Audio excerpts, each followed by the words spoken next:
Welcome to our regularly webinar, most frequently asked questions answered by Global support team. My name is Andreas Hörold. I'm responsible for marketing and public relations in the company Global Software. For instance, the German and English webinars, technical content of the website, customer projects, and so on. I will be the moderator today, and I will present the first part of the webinar. My colleague Maximilian Wittmann will present the second part of the webinar. He's the head of customer support. And we answer the questions in the time where the other of us presents the webinar. You can ask questions when you press the button with the question mark, then enter your question in that field, press send, and we will receive your question and we will answer you. The other way is to watch the entire webinar and then email your questions to info@global.com. Okay, then let's turn to the program RFEM 6. Okay, then let's start with the first question. The first question is, how can I identify the cause of instabilities? I will show you how do instabilities arise and how we can avoid or correct them. I've prepared two models. That's the first model, a simple framework stabilized by frames in X direction and tension members in Y direction. That's the self-weight load case, and I want to calculate it. Okay, we get a warning message. The stiffness matrix is singular. The structure is unstable. The problem is, where are tension members? Here we are only considering the load cause of self-weight, but if a node deforms even slightly in Z direction, where is pressure on the members and the tension members are failing. And no more tension members are present and the system is therefore unstable. How you can avoid that will I show you. That's the button for the static analysis settings. I press it. And under reactivation, you have two different possibilities. The exceptional handling. You can assign a reduced stiffness to failing members, and you have the possibility failing members to be removed individually during successive iterations. I choose the first option. I could also use the second option. And I try to calculate it again. Look, now it works. You have more possibilities to avoid such instabilities. I go back to the reactivation dialog. I take it off. So, and then you can apply a small horizontal load. I do that in that example. 0.1 kilonewton in Y direction. Okay, on that node and that node. Okay, and now it should work as well. Okay, that works. And I show you another option. You can apply a pre-stress to the kilonewton. Okay. So all tension members.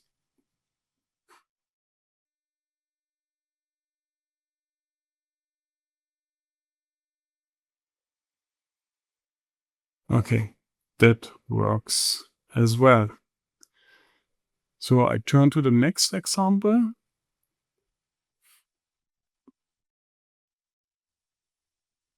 Now that's a simple steel hall stabilized in X direction by frames and in Y direction by bracings. So, and in the static analysis settings, you can see on the reactivation already the exceptional handling is activated. So let's calculate it.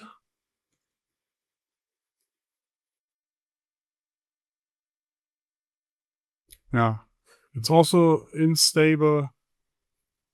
And now I would like to show you another possibility.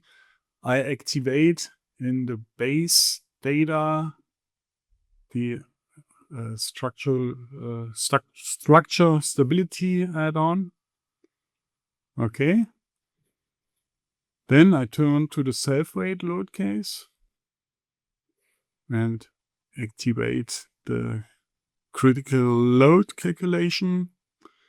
So I open the settings and I calculate without loading for instability check by mode shape. Okay, I calculate all, or at least that load case, the structure stability check. Okay. Yeah, and you can see that eigenvalue, and you can see the reason why it is unstable. It moves in that direction, and you can see where's a hinge and also where. Yeah, that can happen through an import from a CAD program, for example. Yeah, or not by accident. So we correct that.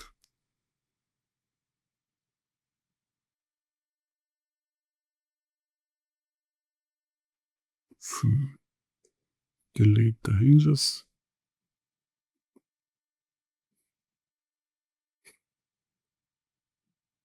So I go back to the settings here. I deactivate the structure stability add-on and calculate the self-weight load case again.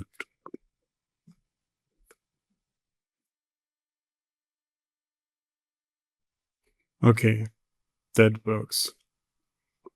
Other possibilities are to find under tools, model check, and for example, identical nodes and so on, overlapping lines. You can also try these options. For example, identical load. It's not the case in my model. Okay, that should be all to the first question. I switch to the next model. Sorry, it's the same question, not the third model. It's also the question, how can I identify the cause of instabilities? Let's calculate all. And there's a self-weight load case. I can show you the loads, self-weight, imposed load, and load combinations. I calculate all.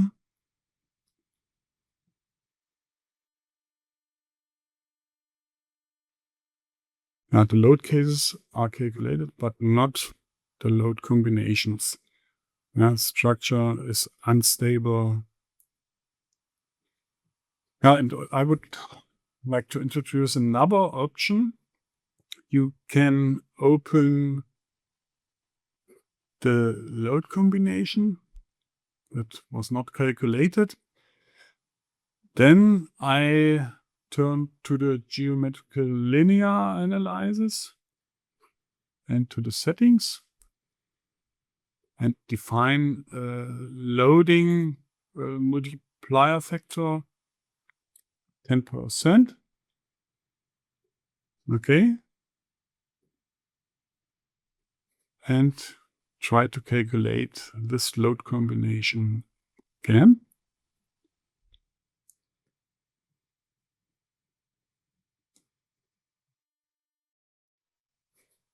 Yeah, and you can also see how the frame is moving in X direction.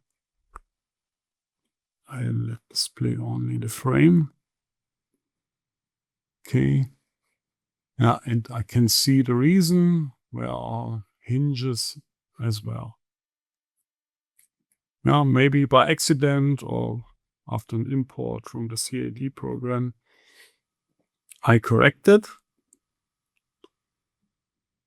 Should be a frame without hinges. Okay.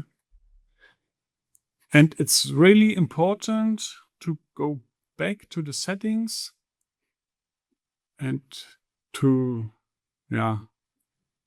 use the load factor 1. Yeah. Otherwise, you would calculate with only 10% the next calculations with the geometrical linear analysis. Okay. And I can also calculate that load combination by second order analysis. Okay. And now it should work.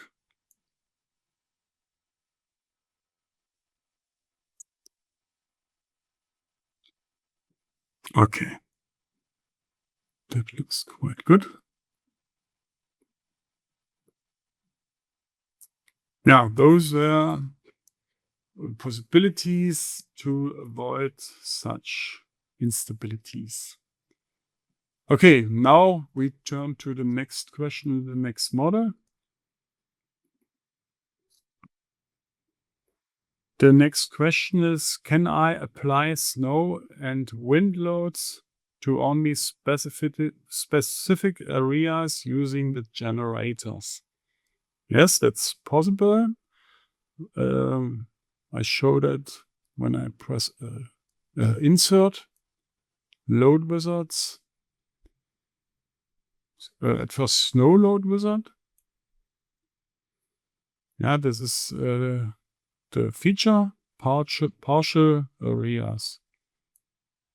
I showed it for the wind load application.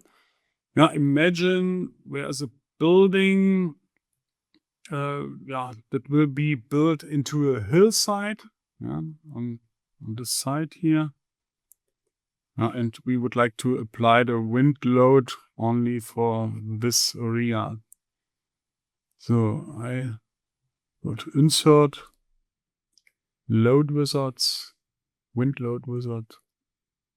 Okay.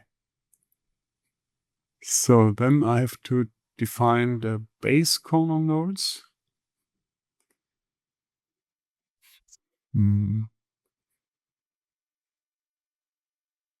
Corner nodes. Okay, and the roof corner nodes.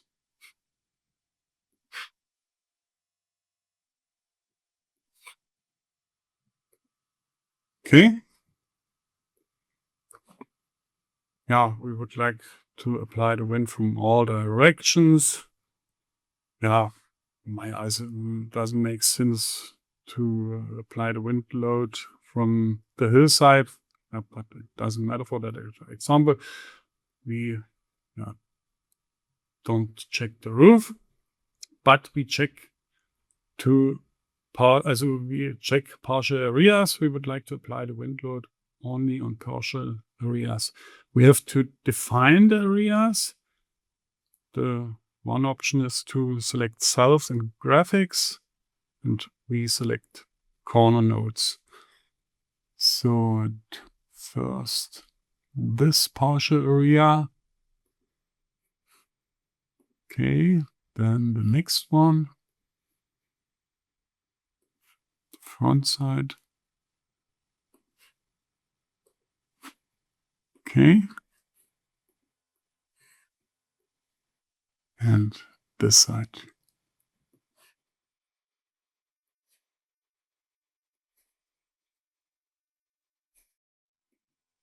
Okay.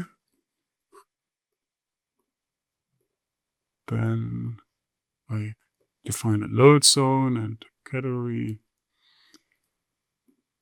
So the 4 wind load cases should be created when I press that button. Generates the load cases. Okay, so and now you can see the wind loads from the different directions. Next one, this direction. Okay, only on the partial areas.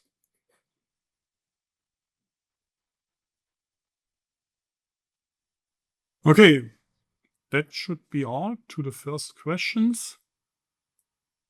Maximilian will continue with the next questions. Hand over to him. Maximilian, you can start.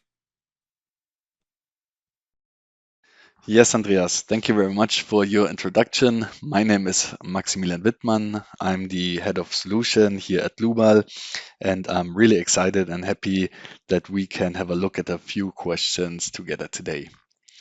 So yeah, let's dive right in. My first topic will be result combinations, and this is an area where we really often receive questions. So questions like, when should I use result combinations, or what are the prerequisites that must be met? And yes, also what exactly distinguish them from load combinations? So I'm always a fan of going through these issues with a very simple example to understand the concept, and then afterwards applying them to more complex systems.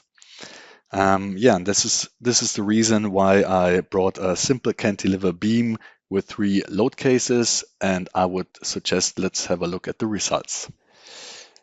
In the first load case, I applied a single load at the end of the cantilever arm, and this leads, of course, to a linear moment distribution and to a moment of 3 kilonewton meters at the clamp. The total length is 3 meters, and the second load case is exactly the same, but with reversed signs. So here we have a moment of minus 3 kilonewton meters at the end. And in the third load case, we have a uniform single moment at the end, and of course a constant moment distribution over the length. Yes, and when it comes to result combinations, I would always suggest you to also work with the combination wizard, which can be found under the model base data. Here under the tab add-ons, you find on the right side the checkbox for the combination wizard. Please turn that one on too. Other important settings can be found under the active loads and combinations. And here under the base tab, you find further checkboxes for the, on the one hand for the result combinations. Please ensure that these are checked, and also for the combination wizard itself. So let's move on to the load cases. Here you find the 3 discussed load cases, and you see the analysis setting, which is set to a theory first order, and the action category, which is really important here. I chose permanent for all 3 load cases. You could choose different ones, but this makes it more complicated, and you can try it afterwards when you have understood everything. Under actions, you have the very important action type. You can choose 3 different options simultaneously, alternatively, and differently. We will discuss all 3 of them, but let's start with the simultaneously. When we now go to design situations, you will find the by default created design situations of the ULS and the SLS. But for now and for this example, I really want to focus on the characteristic SLS, as here the safety factors are set to 1, and this really helps us at the end for a much better comparability between the results. So we can select the remaining situations, delete them, and turn the index back to 1. Down under options, we find the combination wizard now, and we have to create a new one at that point. You see that the load combination wizard is set to standard here. I'm pretty sure most of you have already worked with it and that you are familiar that you can choose here under static analysis settings first, second, and third order analysis. This is not the case for result combinations. When we click on it, we will see that this is now empty. And you also get this hint in the brackets. Result combinations are based on linear analysis, whereas load combinations, here you have the possibility to also perform nonlinear analysis.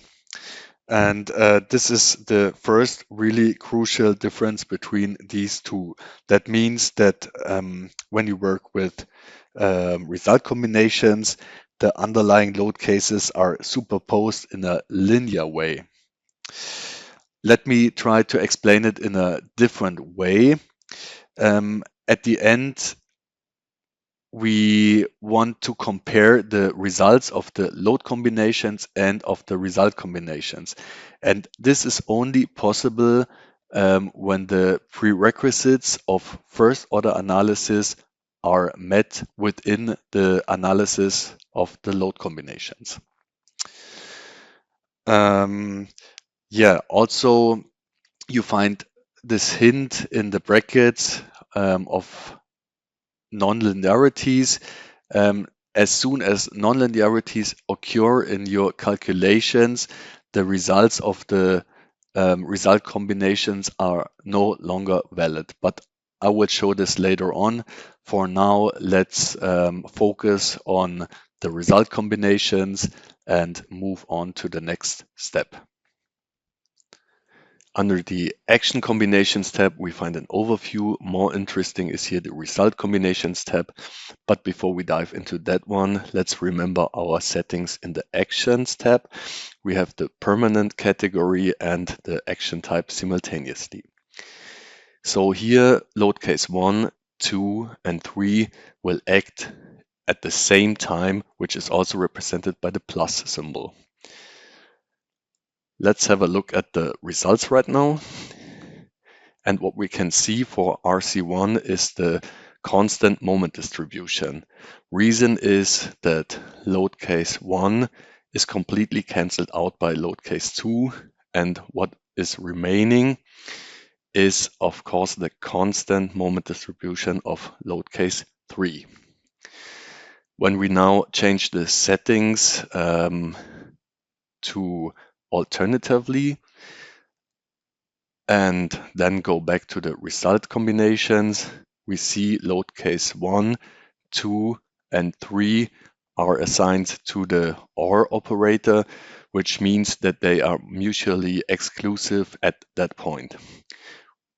We also can have a look at the assignment tab, and here we see an overview with a factor of 1, and that load case 1 acts or load case 2 or load case 3. Let's have a look at the results again. And here we see the classic enveloping moment distribution, where the constant moment is governing at the end of the cantilever beam until it is taken over by the linear moment distribution, which results then in 3 kilonewton meters at the clamp. On the negative side, we have minus 3 kilonewton meters and a perfect linear distribution back to the end of the cantilever arm. Yes. So in the next step, we want to change the activity, the action type to differently. And before we do that, let's go back to alternatively and have a look at the assignment tab. And we see we do not have any options here to select, But when changing it to differently and going back to the assignment tab, we now see we have the possibility of defining groups. In this case, I want to assign load case 1 to the same group as load case 2, and therefore I create the group number 1. And this means that either load case 1 or load case 2 will act. And these two I want to superimpose with load case 3, and therefore I have to create a new group, the group with the index 2 in this case. So let's go back to the result combinations, and you now see the syntax on the left side, load case 1 or 2 superimposed with load case 3. You have the checkbox generate subcombinations, and when you check it, you have full resolution of the underlying result combinations. In this case, the load case 1 is superimposed with load case 3, and load case 2 is superimposed with load case 3. So you really have, in this case, more control options and more ways to check your results afterwards.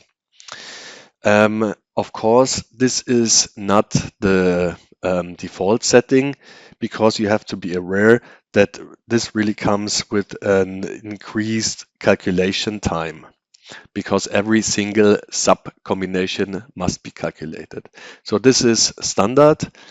For our example, we turn it on, and under the assignment tab you find the overview, but for now let's jump into the results.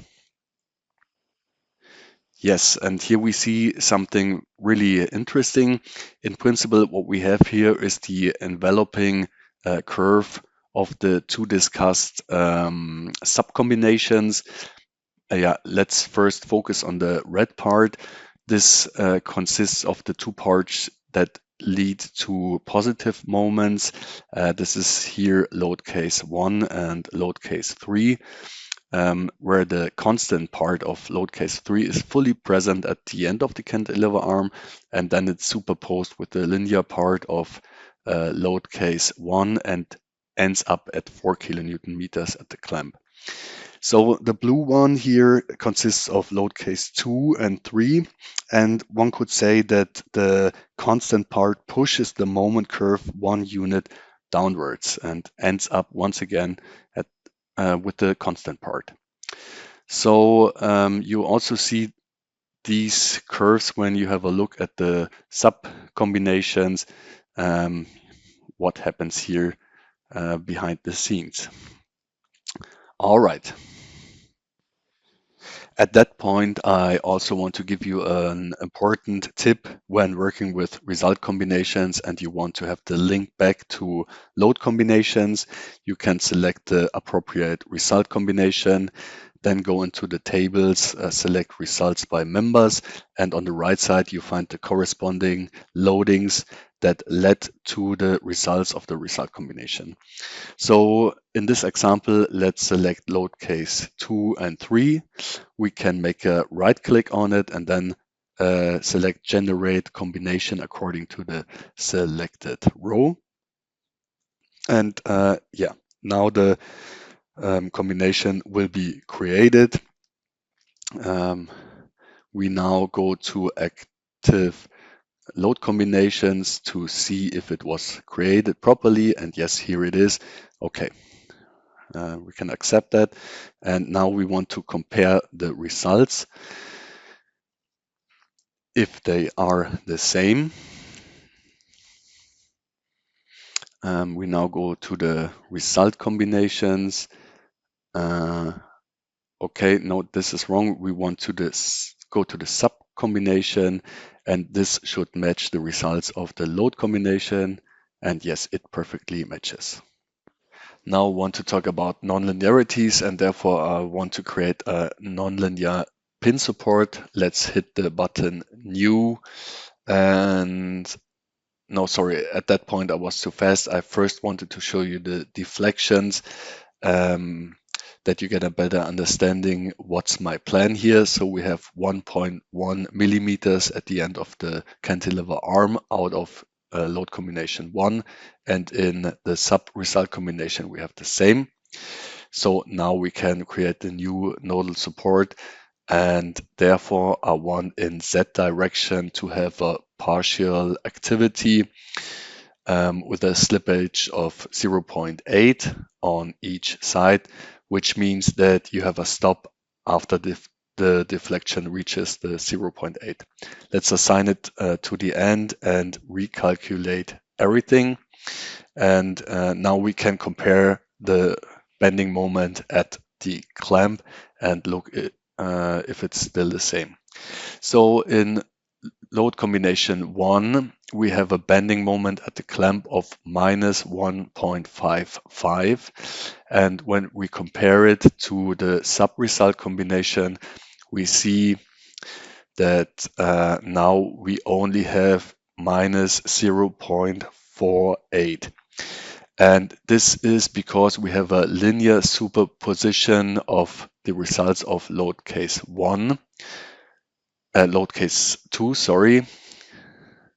where we have a moment of minus 1.07, and we add here the moment of load case 3, which is 0.59, and minus 1.07 plus 0.59 ends up in the minus 0.48.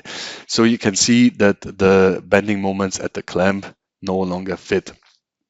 And I think right now you have a good understanding how result combinations work, and that you really have to be careful as soon as nonlinearities are in the system, or when you have to deal with effects according to theory of second order. And yeah, so I'm at the end of the example. Let's move on to the next example.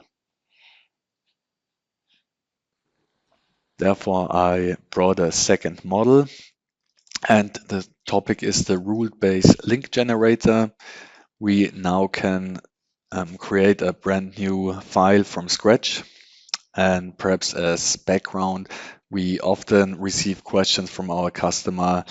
Hey guys, we got a model from our designer or from our architect. He's using, or he exported a 3D CAD model. And is it possible to import it straight to RFEM and then to really quickly set up a consistently coupled model? So that means that all nodes and members and surfaces are coupled properly, and that we can start as fast as possible the calculation. Yes, and I'm really happy and proud that I can tell you that we now implemented the new rule-based link generator, and by using the latest version of RFEM, you are now able to use it and to test it. So what is the first step? Of course, we now have to import the file, and therefore you can go to File, Import, and then choose the appropriate format. In this case, we have an IFC. You can choose your model, and the next step would be to bring it into the right position. Therefore, you have different options like mirror it or rotate it about the X, Y, and Z axis. And of course, I already tested it, and by checking these two boxes, I bring it into the right position in my case. As you can see, the model consists of different structural elements. We here have members and also surfaces. We have foundations, and Yeah, on the left side, what's really important is that perhaps you recognize that the IFC navigator automatically popped up, and we have here full control of all the levels of the IFC model, and we also can turn on visibilities, for example, like here the slabs. Yeah, so another really important thing to know is that when you double click on one structural element, the IFC properties open and you have full control about the properties that were transferred from the original CAD file here into RFEM. In the next step, it's important that RFEM has the connection between the imported cross sections and materials, and of course the ones that are in the program itself. So for that, you can go under the tab CAD BIM and then open the conversion table. So in this case, already some materials are assigned. So I delete everything and we start here from scratch. So on the left side, you have the external material, and on the right side, you have the global material, and you have to make this connection to fill up the external material. You can use really simple this button here, add new entry from IFC properties, and then you, for example, can check the material here and you see it's imported. So I know that beside the steel, we also have concrete, so we have to do the same once again. Let's select this surface, for example, go back to material, and then we see, okay, here we have a C3037. When we click on it, it's imported.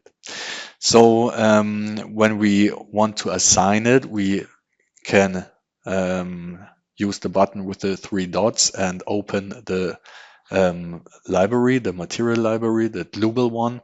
And in the first step, we want to assign the steel, so we can search for it. And let's choose this steel, and you see the connection is now done. And the same must be performed for the concrete. In this case, we have to change the material type to concrete. And yeah, so it's the C3037. Okay, and the material is ready to go. The same must be performed for the cross sections. Let's jump over, and the process here is exactly the same. We, for example, select this beam, go over here to the cross sections, and here we have the HEA 120. If we click on it, we see that more than one cross section was recognized, and we can proceed this step for the other ones. For example, we have here the columns which are HEA 160. So I check what is missing. I know that another profile here is an IPE 300. Let's check that one. And now we have all of them. Perfect.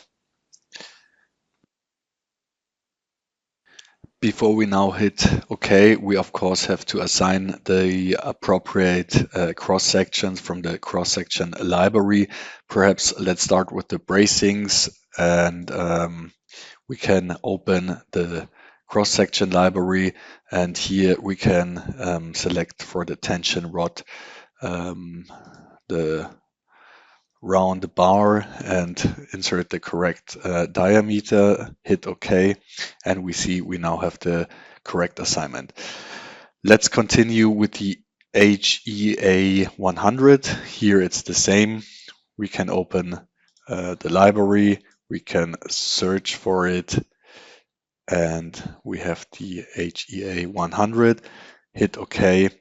And for the next ones, we simply can use copy and paste and just replace the numbers here, the 120, 160, and 140. And the last one, let's do the same here. Search for it. And it was the 300. Okay, so everything is ready to go. The conversion table is set up. Let's click OK and see what happens. So the next step is now to generate the structural model. Therefore, perhaps at that point, I just wanted to say that also the coordinate system of the CAD file has been imported, and this easily can be changed by clicking here down left and change it to the global X, Y, and Z coordinate system. So you once again have the full control. Okay, as I said, we want to now generate the structural model, and therefore I, in a first step, change the visibility and hide the slabs. We now can select everything, right click on it, and then we have the we can click here, convert into straight members. Let's do that and see what happens. And yeah, perfect. So I hide the entire IFC, and we see the typical center lines represented here. So we can do the same for the surfaces. Let's show them again, but the process is the same. Click on the surfaces, right click, and then here convert into surfaces. So it's done for the upper one and the same for this one here. Okay, so yeah, so this is performed, and in the next step we have to define the links. We can go therefore to the navigator, to the data navigator, and to do this manually, we find the types for nodes. We have the nodal links here, and under type for lines, we have the line links here. But let's start with the nodal links. We can double click on it. We have to assign the nodes, and then we can say we want to link to nodes or to members. In our case, I want to choose the members. We can search for the closest objects with a search radius of, in this case, 1 meter. It's okay. And as you know it, we also can define hinges at the end or at the start of the member. For now, this is fine here. Let's select the nodes then. And we take as an example the ones on the edge.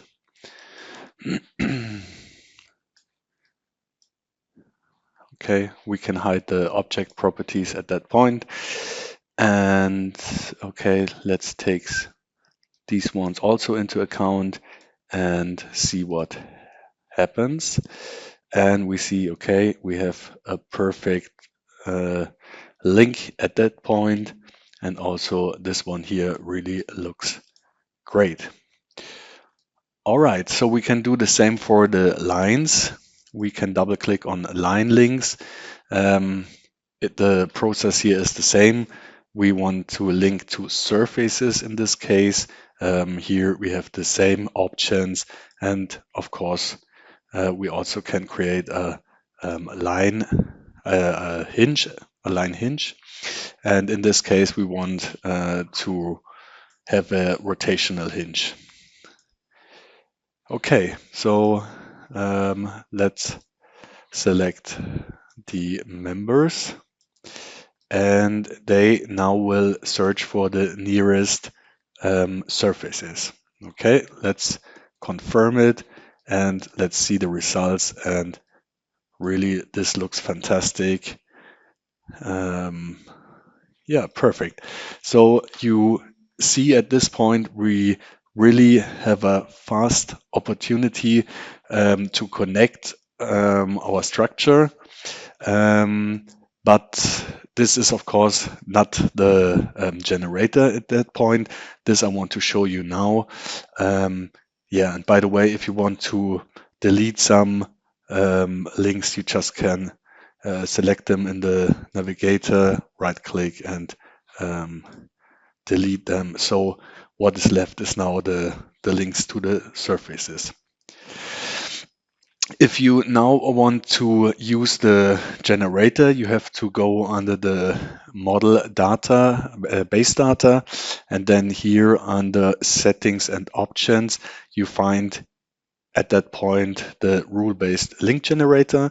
We can create a new one, and you see you have now some rules that can be assigned to the entire system, such as column to slab or beam to slab, diagonal to slab. So the logic behind it is that you have sets of structural elements assigned to other slabs of structural elements.